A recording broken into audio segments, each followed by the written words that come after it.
18, 1850, the Fugitive Slave Act was passed by Congress in Washington as a part of the Compromise of 1850.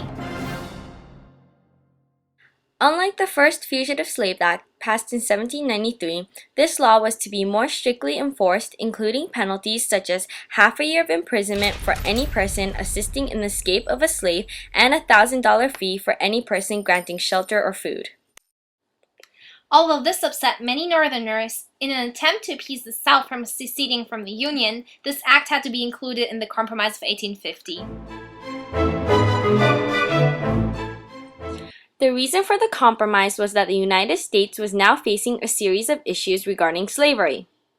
First, the U.S. had gained vast territory from their war with Mexico and now faced the question of how to solve slavery in this territory.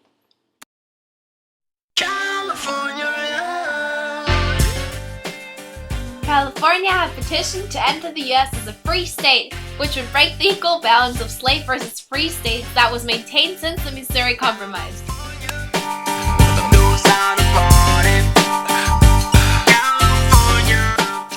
Therefore, in the compromise written by Henry Clay, California was admitted to the Union as a free state. Yay!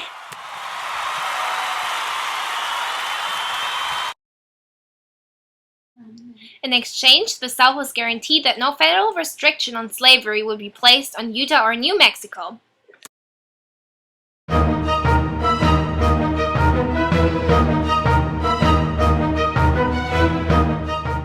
Lastly, the most controversial part of the compromise, the Fugitive Slave Act, was passed.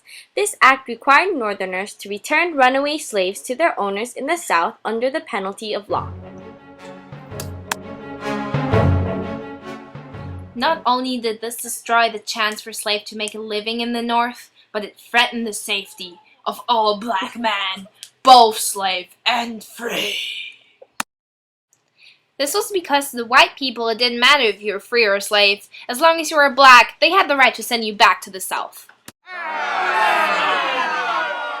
They were not even given a jury trial and couldn't testify on their own behalf, leaving the black men defenseless. Therefore, they couldn't even prove that they were free. Okay, so this act was so controversial because it made Northerners responsible. Responsible? Yeah, for enforcing slavery, an institution many of them were against. It made it dangerous to speak out against slavery. However, it encouraged people to take a stronger stance against it. Therefore, even the Underground Railroad became more active and reached its peak between 1850 and 1860.